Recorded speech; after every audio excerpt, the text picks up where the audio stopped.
When most people talk about autism, they start with what they can see, behaviors.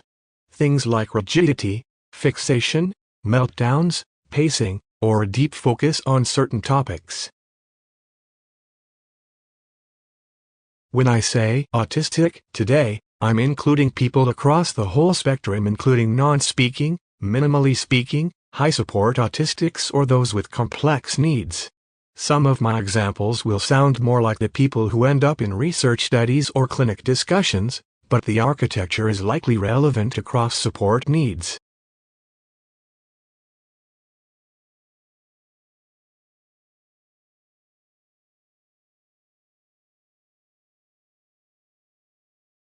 Today I want to shift the lens from just, what are autistic people doing, to, how is attention wired, and what is the nervous system dealing with? I'm going to talk about a concept called monotropism, a tendency for autistic attention to pour deeply into a smaller number of channels, and how this connects to special interests.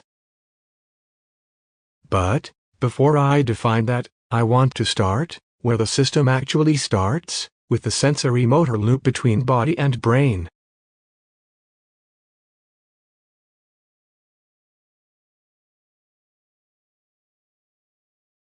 Let's start with a very common scenario, an autistic who won't switch from one activity to another. In a behavior-first model, the story might be they're being stubborn, non-compliant, or oppositional. In an attention-first model, we tell a different story. Their attention is deeply invested in one channel, and tearing it away has a real neurological cost, especially if the new task is less predictable, more sensory-heavy, or harder to plan for.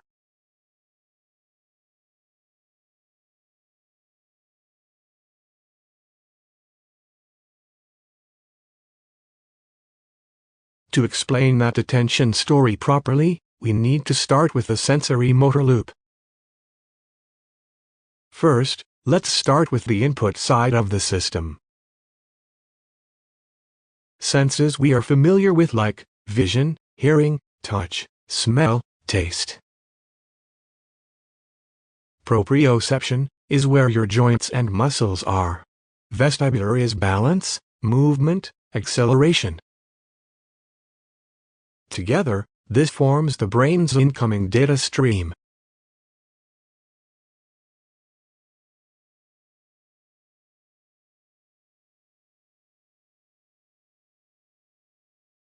On the other side, we have motor output, how the brain talks to the body. The brain sends signals to muscles to start, guide, and stop movement. That includes big movements like walking or reaching, and fine movements like using utensils, typing, or speech articulation. Every movement generates new sensory feedback. What your joints feel like, how fast you're moving, whether you're stable or off balance. So already you can see, sensory and motor are not separate. They're in a continuous conversation.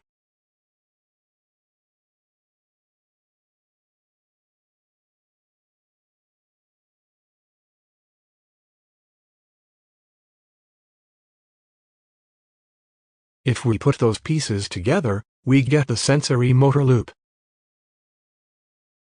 The brain senses what's happening now, plans a response, moves the body, senses again what changed as a result.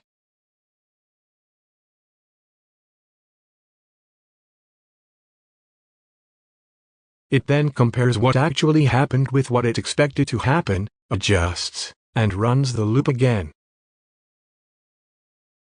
This cycle is running constantly when we walk down a hallway, reach for a cup, climb stairs, or just sit upright.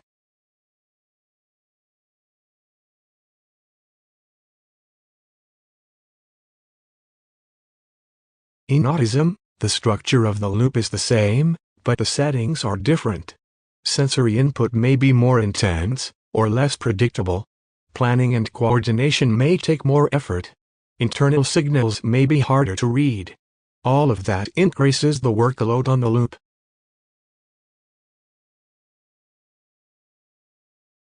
For those of you who like the neuroanatomy, this loop isn't just a metaphor, it's implemented by a distributed network. The cerebellum helps with coordination, timing, and prediction. The basal ganglia are critical for starting and stopping actions, and for habit patterns. Motor and premotor areas, including the supplementary motor area, help plan and initiate movement sequences. The parietal cortex maintains a map of the body in space, your near space, and where things are relative to you. The point of this slide is to emphasize that we're talking about real, physical systems, not just abstract sensory issues.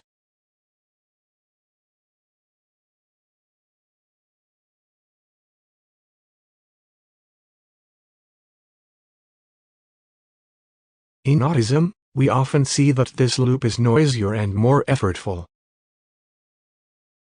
Motor planning and coordination take more time and energy. Signals from the body can feel either fuzzy, hard to interpret, or too intense. The whole loop, sense, plan, move, sense, requires more conscious work. That means that everyday tasks, getting dressed, navigating a crowded room, using cutlery, writing, all these things can consume much more bandwidth than we realize. And that's before we add in social decoding, language processing, academic, or workplace demands.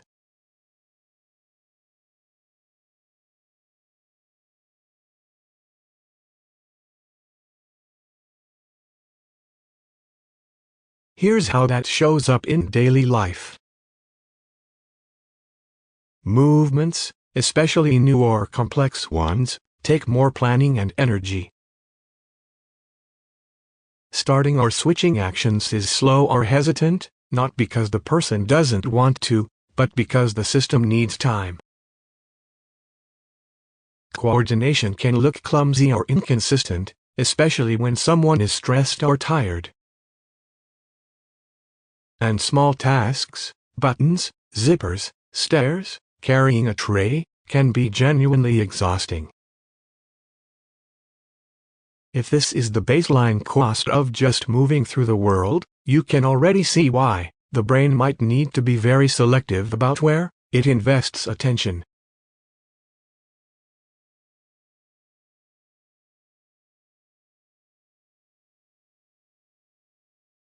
For autistic people with higher support needs, this can also show up as difficulty initiating even familiar actions without a lot of cueing.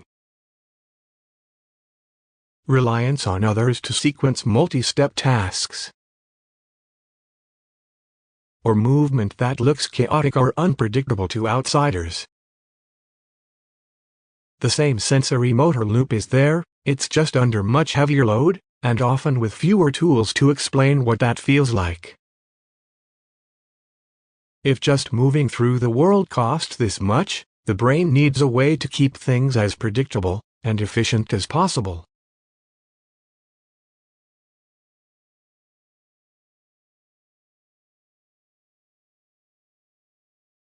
One way the brain does this is by becoming a prediction machine. The brain isn't just reacting, it's constantly trying to guess what will happen next so it can keep the sensory motor loop smooth and efficient. When predictions are good, movement feels automatic, the world feels coherent, and energy use is relatively low. When predictions are repeatedly wrong, or the environment is highly unpredictable, the system has to work harder to update its models. Effort and stress go up and regulation becomes much harder.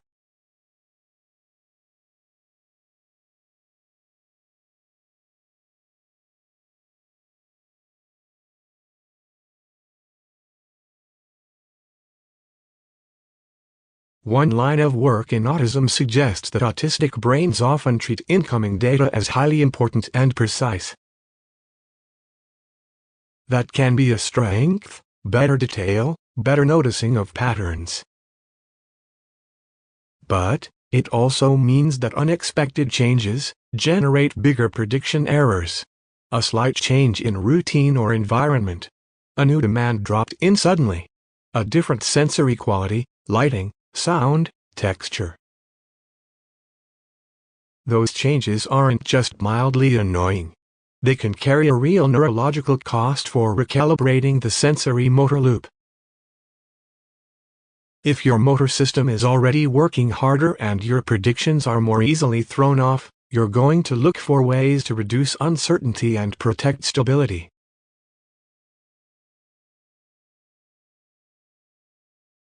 Monotropism is one way. Brains can do that by pouring attention into fewer, more predictable channels, instead of trying to keep everything equally in focus. Monotropism is a theory of autistic attention. Instead of spreading attention broadly across many things at once, a monotropic system tends to pour attention into fewer channels, but with much greater depth and intensity. This has two sides. It can be a strength, supporting deep learning, pattern recognition, creativity. And it can be a vulnerability, making rapid switching and multitasking genuinely costly. So monotropism is not all good or all bad. It's an attention architecture that interacts with the sensory motor loop we just discussed.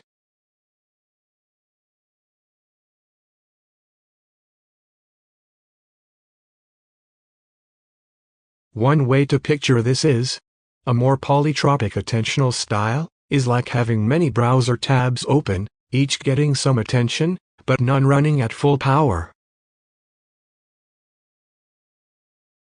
A monotropic style is like running just one or a few tabs, but using all your computer's processing power on them. You get depth, not breadth. The trade-off is that switching tabs, shifting tasks, topics, or contexts has a real neurological cost.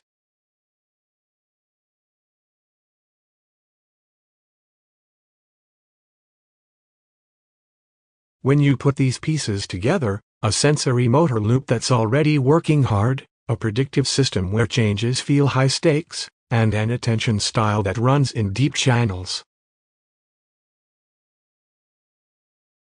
you get a very different lived experience of transitions, interruptions, and demands to just move on.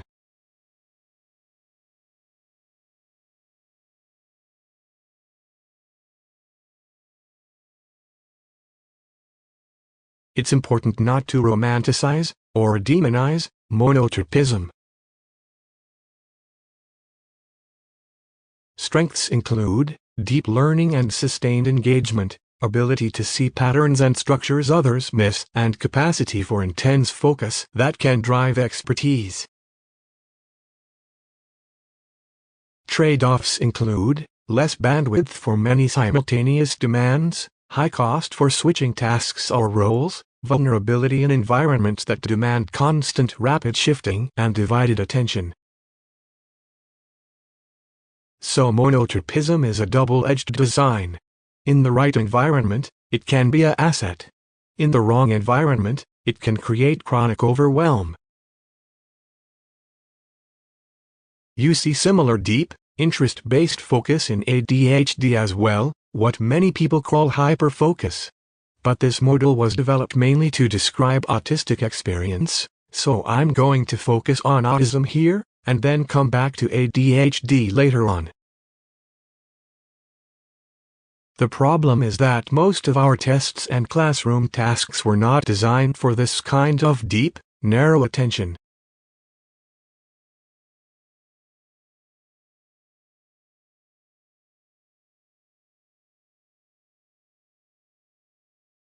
And that brings me to a quick meta-science moment. By meta-science, I just mean stepping back and studying how we design our tests and studies, and how those choices shape what we think is normal or impaired.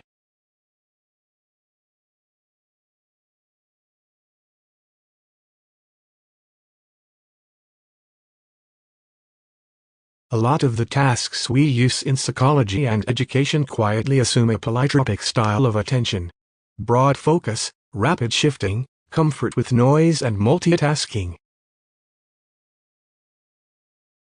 When you put a monotropic brain, autistic or with co-occurring ADHD, into those tasks, it often looks impaired, simply because the task was designed for a different attention architecture.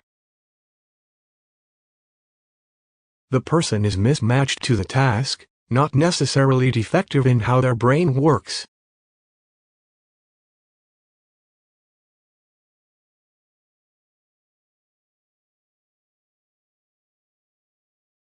Two consequences. First, what we call deficits often reflect task design more than the person's full potential.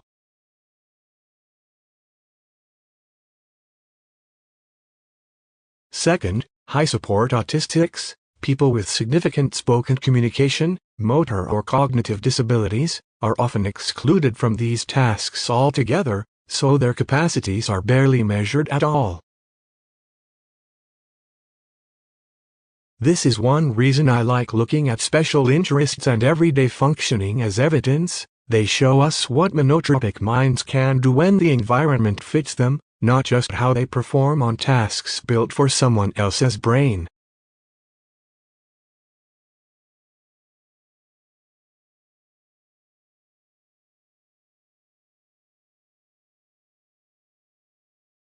In a monotropic system, special interests are not a random add-on.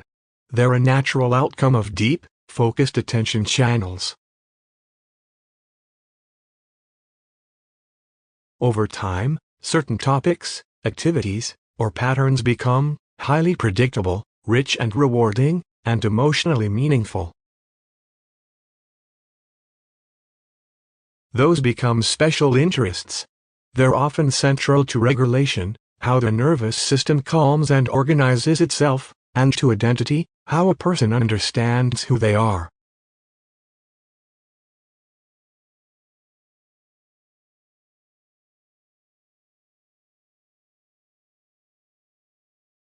When we talk about special interests, people often picture encyclopedic knowledge about trains or astronomy. For some autistic people, yes, that's true. For others, especially those with higher support needs, the deep channel might be a particular sensory experience like water, swinging, or deep pressure. A specific range of foods or objects they seek out over and over. Or, very specific routines around movement and environment.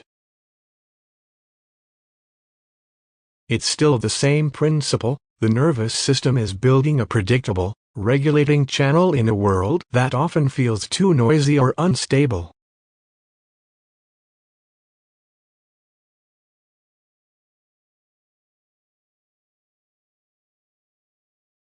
Again, this is not all good or all bad. For many autistic people, special interests are lifelines for stability, joy, and a sense of self. And a central way the nervous system organizes experience. The key point is, they are structural features of how the system holds itself together, not random quirks to erase or grow out of. And from a brain perspective, there are good reasons why they feel so regulating.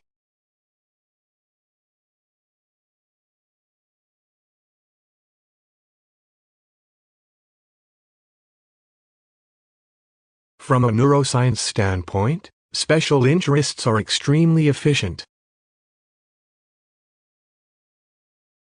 They live in predictable contexts, which lowers prediction error and effort. Repeated engagement builds smoother motor patterns and familiarity. They're intrinsically rewarding, so the brain is willing to invest effort in them. Put differently, special interests are where the sensory motor loop, predictive brain, and monotropic attention all align. That's why they feel so regulating and why they're such powerful engines for learning.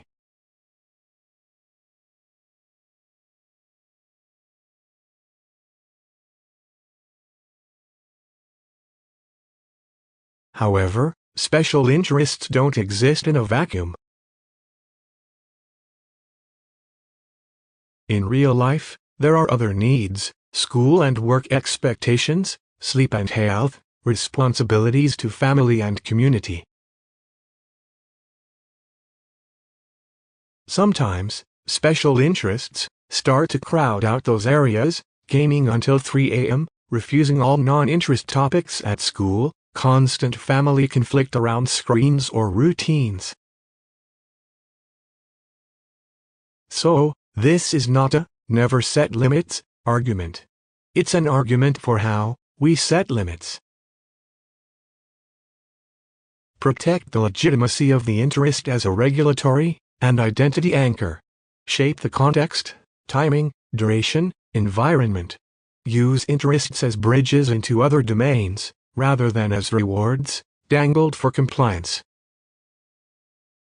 That's a much more realistic, non-either-or approach.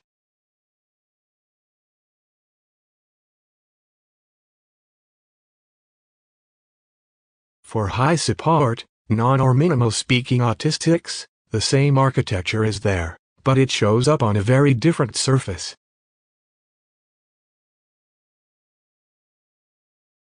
Everything I've just described, the sensory motor loop, prediction, monotropism, special interests, is architectural. It does not depend on IQ or speech.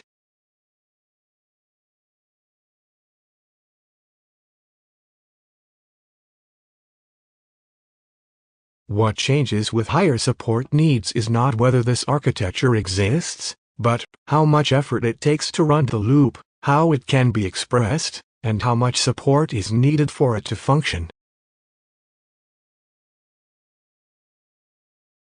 For a high support autistic, the sensory motor loop can be even more effortful, just initiating purposeful movement, sequencing actions, or gating impulses can take a lot of work.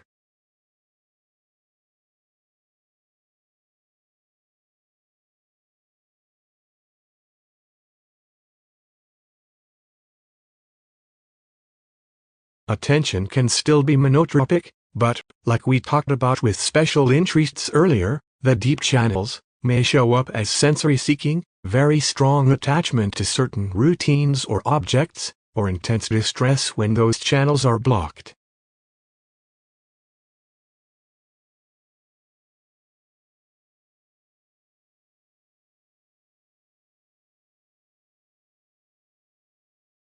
From the outside, movement can look chaotic, unpredictable, or non-compliant, when what you're actually seeing is a nervous system under heavy load, doing its best with limited ways to communicate what's going on.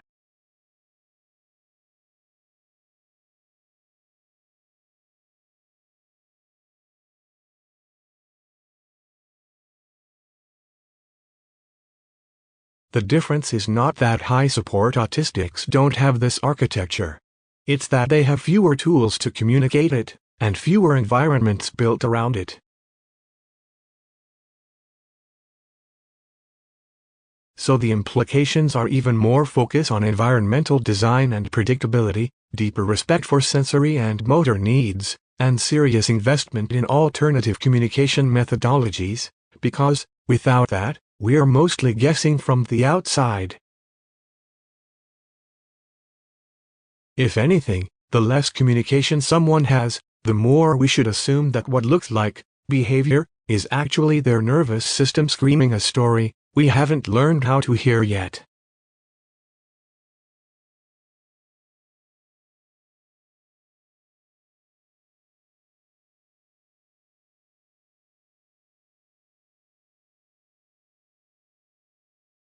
So far we've talked about some of the core architecture: sensory motor loop, prediction, monotropism, and special interests. But real autistic lives are rarely one thing.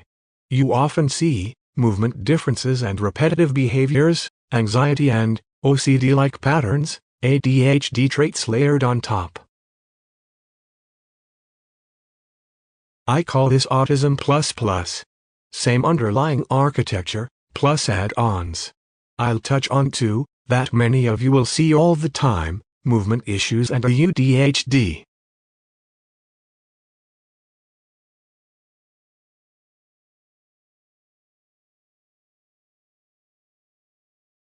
From the outside, a lot of autistic movement just looks repetitive: hand flapping, tapping, checking, jerky movements, blinking. But those movements can be running on very different engines. We are all familiar with stimming. It's the body using movement to regulate the sensory motor loop, managing overload, staying alert, or creating a predictable pattern in a noisy world. Stimming is not all good or all bad. Some are organizing and helpful, some interfere with daily functioning, while others just indicate overwhelm or being caught in an anxiety loop.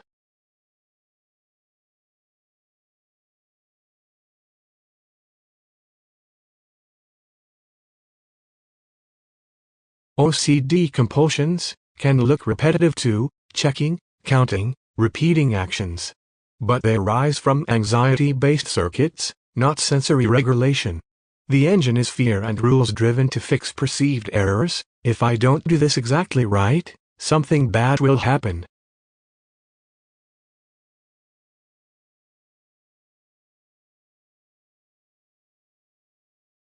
Tics are a third thing: brief, involuntary movements or sounds. People often describe a buildup of tension and then a tic escapes. They're not choosing it, even if they can sometimes delay it a little.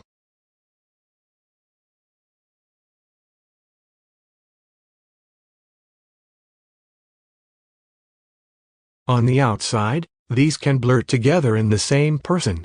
On the inside, they all connect back to our theme: a sensory motor system that needs help regulating, a predictive system that can be anxious, motor circuits that don't always gate movement smoothly. Autism plus often means all of this at once, not a neat, single category.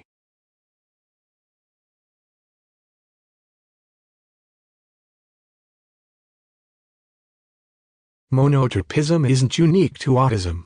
It just means attention forms interest-based deep channels. When something is meaningful or stimulating enough, attention digs in. We see that in both autism and ADHD.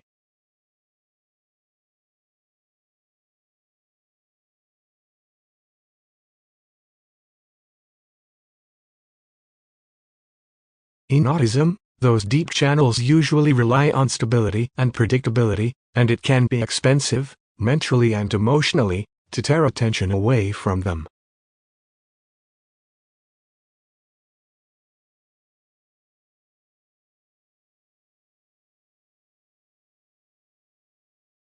In ADHD, people often describe periods of hyperfocus when something is interesting, and intense boredom or restlessness when it isn't. ADHD also tends to come with more open doors. External noise, notifications, and new ideas grab attention more easily. There's more pull toward novelty and more impulsive shifts. So ADHD isn't non-monotropic. It's often an interest-driven system that is more vulnerable to being yanked around by the environment.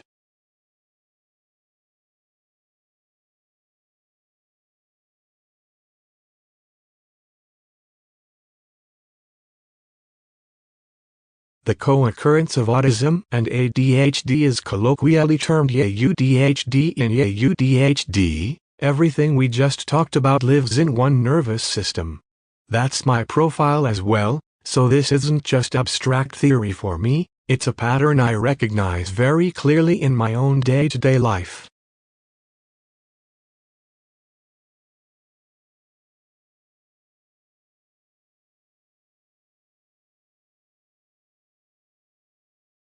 That can look like long stretches of intense hyperfocus on a special interest or project, and at other times, rapid task switching, lost threads, and difficulty finishing things when boredom or distraction hits. The same person might cling to certain routines because change feels overwhelming, and also impulsively decide to do something totally different because a new idea just popped in or a new stimulus grabbed attention.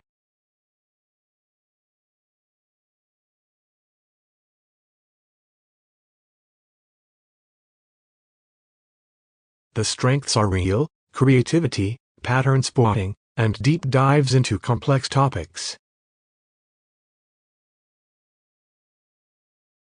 The strain is also real: inconsistent output, trouble starting tasks that feel dull or understimulating, and a huge effort required to organize life around competing pulls.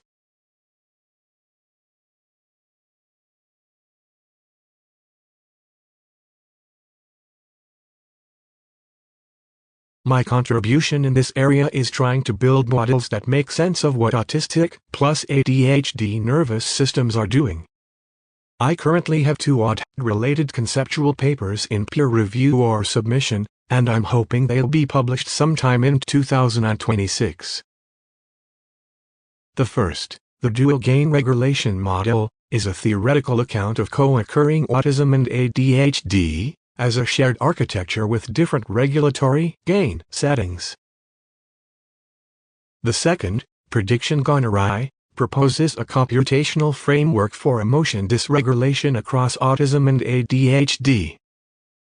These are early frameworks, not finished answers. My hope is that they'll give clinicians and researchers one more lens to try out, test, and push back on, alongside their own empirical and clinical expertise.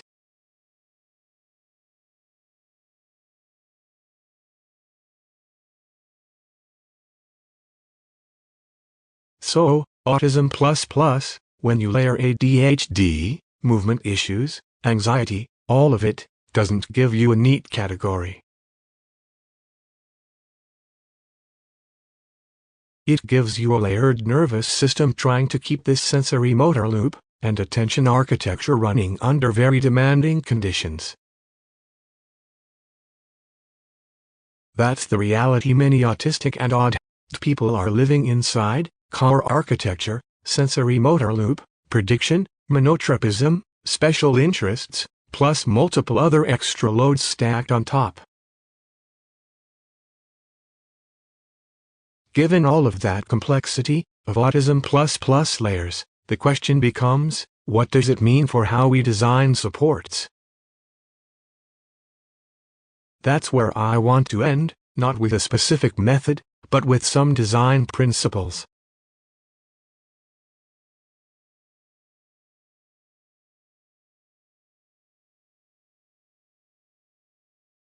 These are a few working design suggestions that seem to fit this architecture.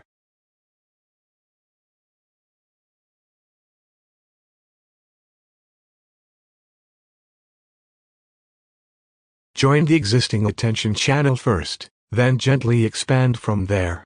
Don't build the relationship on the thing the person is least regulated by. Start where their nervous system already has traction, often through interests, familiar movements, or safe routines.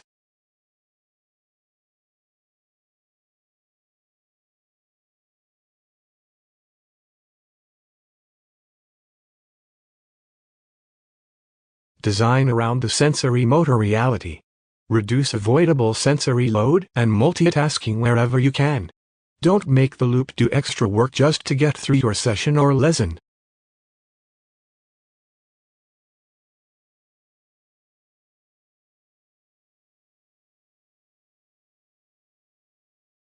When switching is needed, support the switch, don't just demand it.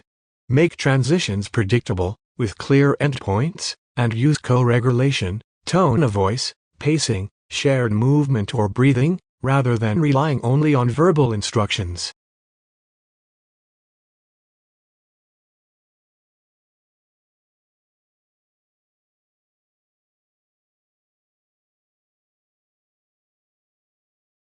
And for folks with layers of autism++, built-in scaffolds for planning, initiation, and follow-through. That might mean external structure, visual supports, chunking tasks, and more realistic expectations, not just telling people to focus or try harder. These are design suggestions, not a new method. They're simply ways of asking, is what I'm doing lined up with how this nervous system actually works?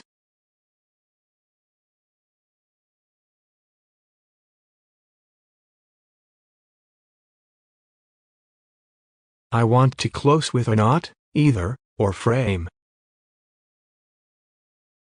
All the ideas we talked about today, none of these are pure superpowers or pure pathologies.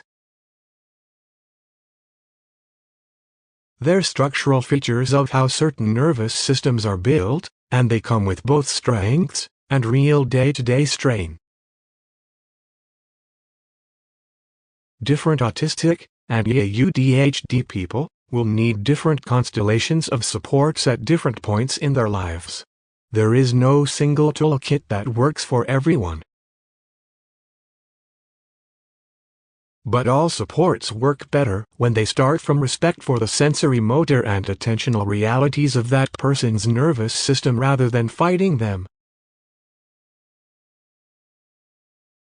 When we design with that in mind, we can help autistic people to shape both their inner tools and the worlds they move through, so that a viable, meaningful life is actually possible on their terms.